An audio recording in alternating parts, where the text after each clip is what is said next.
Okay, here's the story, Morning Glory. What you see is a hybrid. I've got a Flyer heater box and a Flyer angel hair and everything else. And it's leaking like a sieve because I didn't have the gaskets. And in the back half, instead of a piston, we've got the fan. Sucking the air in from the side, pushing it out, and yes, I had to introduce another copper tube, but it's there. And this poor baby, I had a really nice chimney stack for it, and it just fell on the floor, and I don't know where the hell it went. But at any rate, it's sort of like this, and we can slow this down a little bit and see what that looks like. But I wanted to prove, I guess, to myself as well as you guys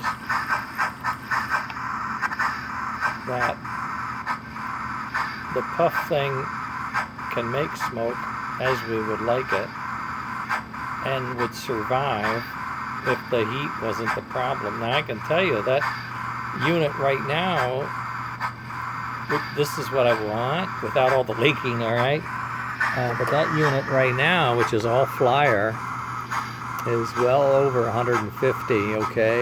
It's 160, so it's 168, and it's pretty hot. It's 190, you know? It's getting hotter because I'm going slower. I'm just chuffing like. So if I speed up, it seems to cool down a little bit. But that tells you that the damn thing is gonna get 100 and some degrees. It's going to.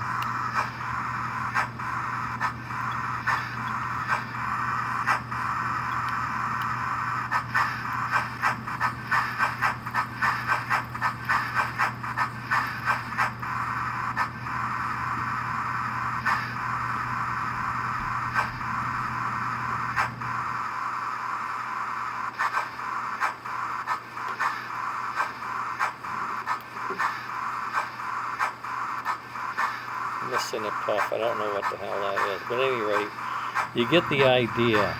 Now, I cheated in that I put in a bigger fan. This is one of my older units, which has I don't remember the size, something like 12 millimeters deep or something instead of 10 or something like that, but it's a bigger fan. So you're going to get a more powerful puff. It's leaking like a sieve, which is bugging the heck out of me, but there it is. So I'm going to shut this off for now. So I wanted to show you what else. While I was thinking about it, I went ahead and built a special head unit.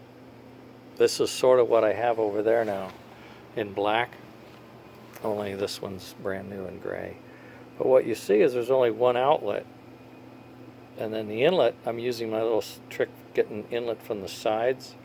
So I pull the air into the center, and this fan pulls the air like a tornado. It pulls the air in from the center and pushes it out to the sides.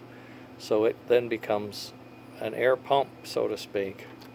And then what I did was I took one of my older units, a lot like this one, I suppose, and I did. I cut it. I cut it right there. And then I cut the plate off here. I got rid of this chuffy thing, and I drilled a hole out right there, and I put in a new heater, but I used the old hair right there. And all of this was identical to what you have here. So what you're seeing is this fan blowing in here. Now, when I did my old conversions, thought I had one laying around. Yeah, I do. Here it is. When I did my old conversions, this is sort of what I did, but I actually put this fan inside here. I made there it is.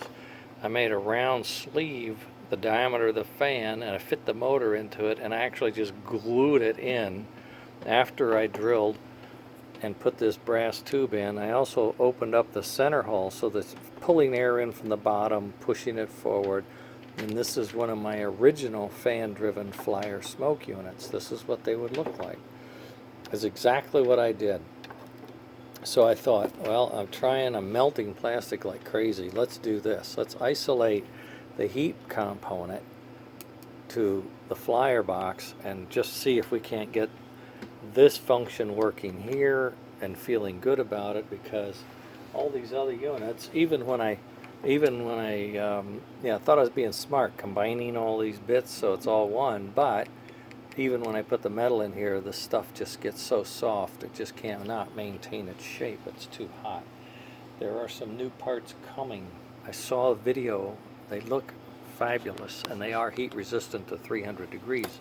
So you can see here we're like 185, so it's going to get hot, but it's not that hot. So the fix for this design is on the way, but I really wanted to see for myself and also show you guys, in case you're saying, oh, you know, he's so stupid, he's making a firebox out of plastic. You know, it's like a wooden fireplace on a ship, you know.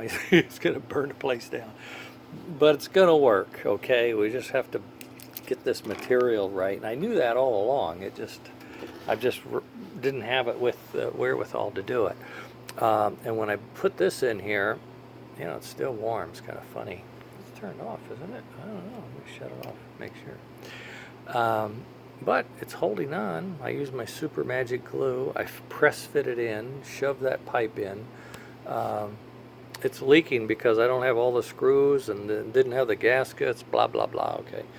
But I think you get the idea. I'm going to stop now. I have to go help Margaret. I've not helped her, and she's probably not going to feed me tonight, and I wouldn't blame her. Weenies and beans, I don't care. Okay, gang, that's the story. That's what we got. That's what I did today. Just something I thought was useful, show the point, and prove the principle kind of thing. And there it is.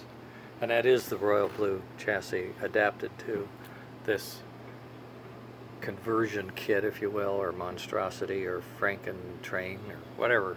Okay. Oh, don't look in there. Later, gang.